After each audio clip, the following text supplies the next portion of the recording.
Hey everybody, welcome back to Video Game Today we're going to continuing a series on the MiSTer FPGA DE10 Nano project. And what do we have for you today? The final test of 2022 for the Sega Saturn FPGA core. It's a mix of games I wanted to see if they were running, and it's a mix of user requests, but it's been an absolute blast in 2022 to test this core and talk about it with you guys.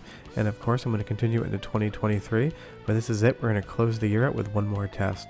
Before we get too far involved, do me a huge favor, go down below, hit like and subscribe, ring that notification bell, definitely helps us out. And if you feel so inclined and want to support the channel, we got a Patreon link down below as well.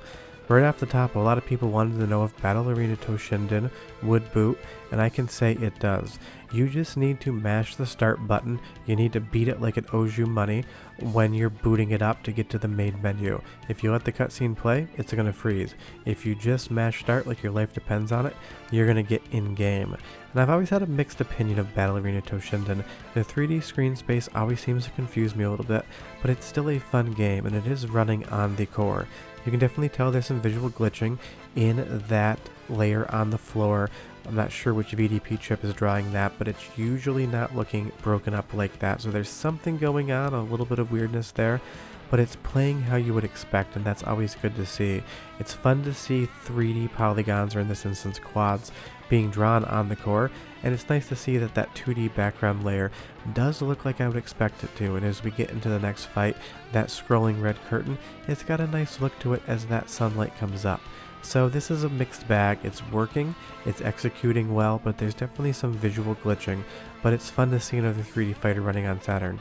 Now, one game that is running absolutely spectacularly as far as the visuals and controls are concerned is Marvel Superheroes. Now, I will say this game plays mute. There is absolutely no audio on my core whatsoever, and you're going to find the same. But this is a great game to test, especially if you're into Capcom fighting games, because the responsiveness and the speed make an absolutely huge difference as far as how you experience the game.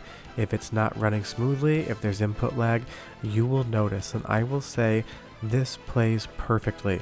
I cannot tell any difference from this to an original Sega Saturn disc, which I do own in both regions. It's just great. Now of course, no audio whatsoever, that's a major difference, but I'm playing this like I would play the Saturn version, I'm playing it like I would play the arcade version. And don't forget there is a core over on CPS side for MiSTer. The Saturn version is great, but you can certainly play that right now if you so want.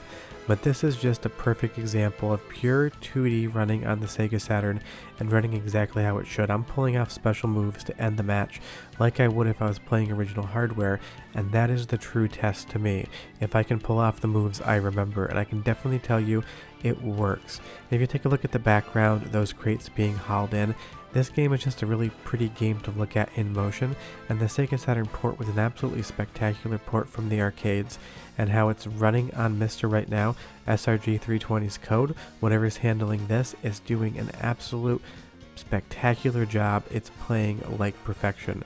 Now moving over to the 3D side, other things I would describe as playing near perfect, if not perfect, would be Wipeout.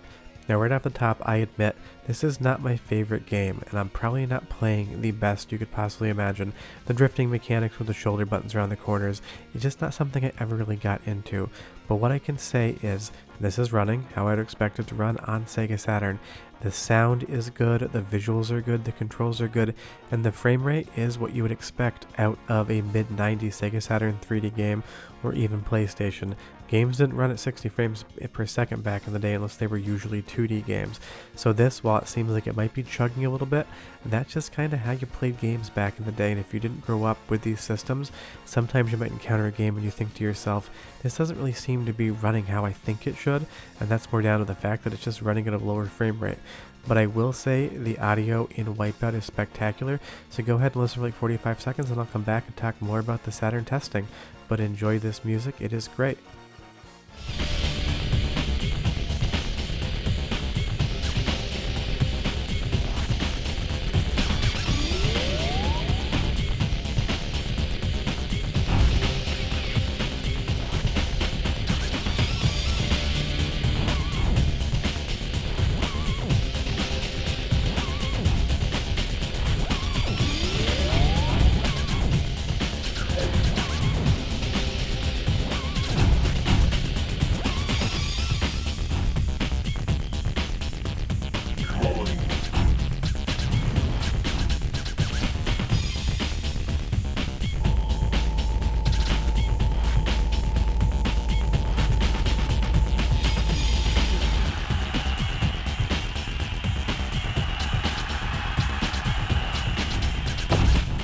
Just a great example of how it should sound. I'm hoping that's not a licensed track, so if you didn't get to hear it, I apologize, but I'm pretty sure I can squeak that one through because I don't think it is licensed. But moving on to a 3D game that didn't used to work for me, but now does, and that is Clockwork Knight 2, Pepero Chow's Adventure. Such a weird name, Pepero Chow, but it's one of those games synonymous with the Sega Saturn, and it is working visually and mechanically how I would expect. Now this is another game where you just don't get much audio whatsoever. Every once in a while a really scratchy sound effect will break its way through, but there is no music in the game whatsoever, and 95% of the sound effects aren't working, and you get a little glitch on that 2D playing card right there. But this is a 2.5D game, so you're getting Pepero Chow's sprite, that pre-rendered sprite, with these polygons moving around in front of you and behind you, and that's all working really well. I will say this game is an absolute troll though. If you've never played it before, be prepared to die in new and interesting ways, because if you scale this entire tower, it shows you where to jump down, and if you chase these clocks, you basically fall into a death pit. It's just not a very fair game, but it is a ton of fun. Now, another game that everyone wanted me to test that I just hadn't gotten around to yet was Mortal Kombat Trilogy, but I will say it's working, and it's working really well. Now, forgive me, I'm not a big Mortal Kombat fan. I've got nothing against the game, it's just not something that I ever really gravitated to as a kid, so as an adult I play it sometimes with friends, but not a huge thing for me. So I'm just not that good at it, not compared to something like Marvel Superheroes, which I still play semi-regularly when the mood strikes. But as far as Mortal Kombat Trilogy on the Saturn is concerned, this is another game that just seems to be working as expected. And that is one of the big takeaways of these most recent set of tests. Games are working how you would expect. More often than not, you're going to find a game boots and runs decently. It's rarer now to find a game that just refuses to boot.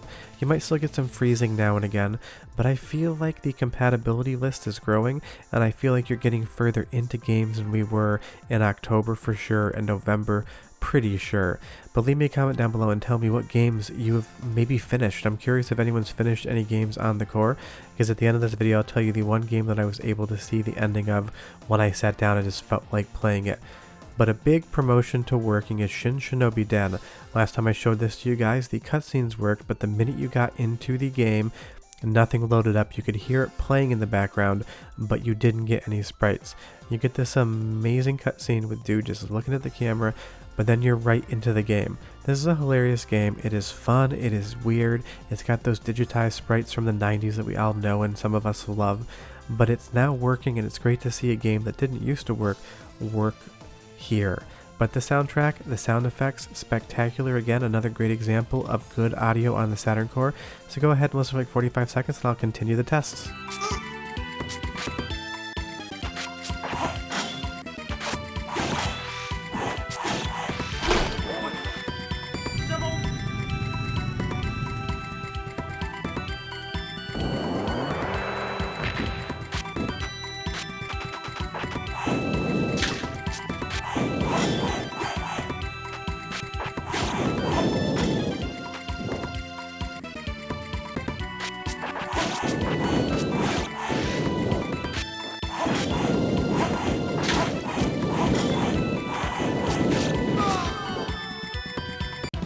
Just sounds really good, and that's a big takeaway. When audio first came to this core, it was extremely scratchy and had a lot of problems.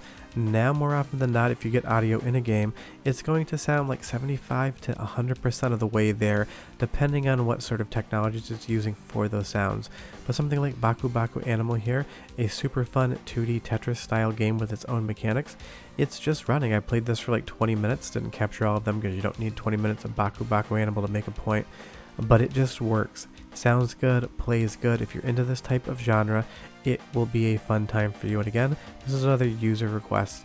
You can see I've got a big old stack of carrots there for the bunny coming up here. And this game is fun. If you never checked it out, I definitely recommend you do so, and you can totally play it on the Saturn core.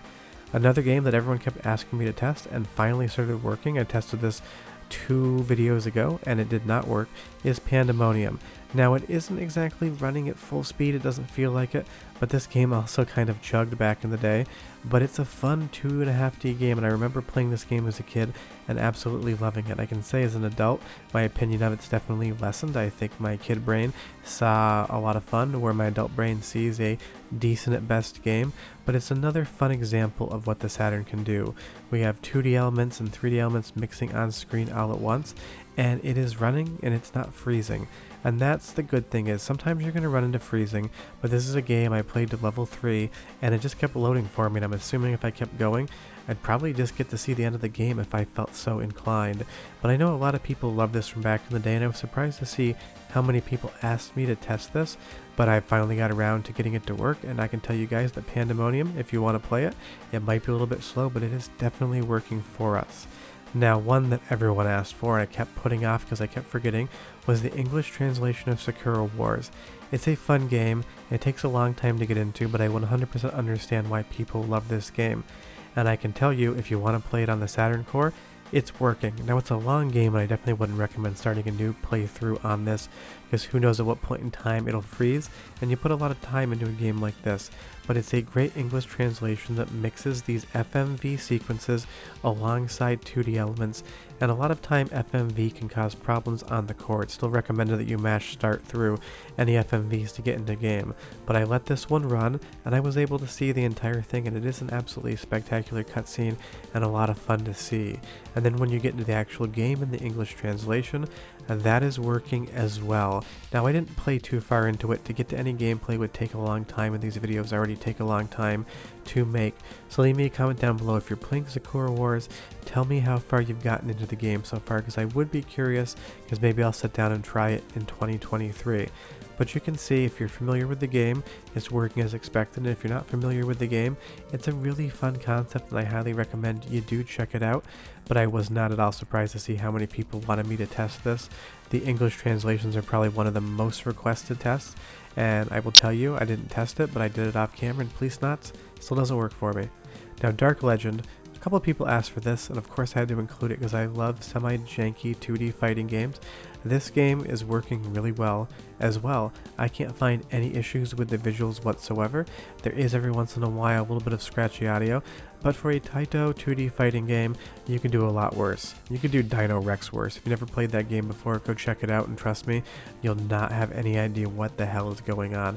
But this is a decently fun game that a decent amount of people requested, but it's another example of the Sega Saturn running something as expected. And again, it's an example of the Sega Saturn running audio in a really clean and efficient manner. So last audio sample, go ahead and listen for 30 seconds. I'll come back and tell you my favorite test of the year. Enjoy. Round one, fight!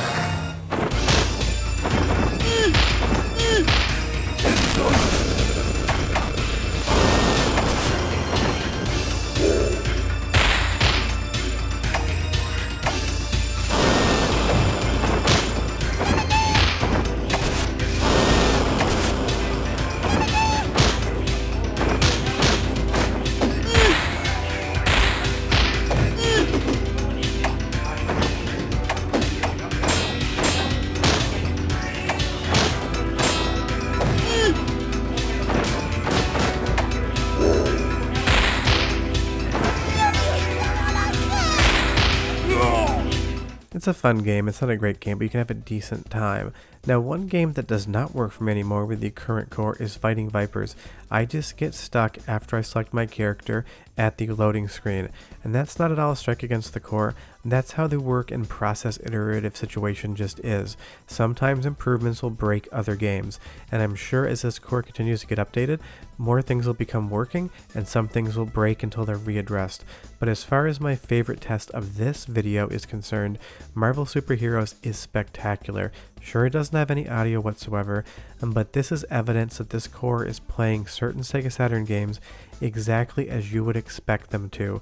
If you've never played this game before, you can 100% play it on the MiSTer FPGA core right now.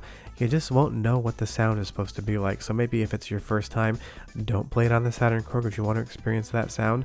But I challenge any one of you that are familiar with this game, go ahead and test it on the MiSter Saturn core and leave me a comment down below and tell me what you think, because as far as the flow of the game, the speed, the graphics, and the input, it just feels exactly like it should. I can find no issue with it whatsoever. But my favorite game of 2022 to test was Mega Man 8. This just works. I have seen the ending of this game on the MiSter FPGA core. The sound worked, the visuals worked, the controls were great. If there's any issue whatsoever with Mega Man 8, I could not find it. And this was the first game that I felt like maybe could be completed, and I decided just to sit down and try to do it if I could see one game's credits in 2022 for the Sega Saturn core. And Mega Man 8 is the game that did it for me. So if you want to play one game from start to finish and see what a Sega Saturn final core would be for the MiSter, make it Mega Man 8. Trust me, you're going to have a great time. But I can't believe it's the end of 2022, and the next time I do a Sega Saturn testing video, it'll be an entirely new year. But guys, it has been an absolute blast to test this core through its current iterations since the first core came out, talking to you guys, chatting about what's working, being on Discord, and talking about test notes. It has been an absolute blast, and I will see you guys in 2023 for the next Sega Saturn testing video, but I still have MiSter videos this year. I'll have a random one next week, and at the end of the month, MiSter News. Thanks so much for watching, guys. See you next time. Bye-bye.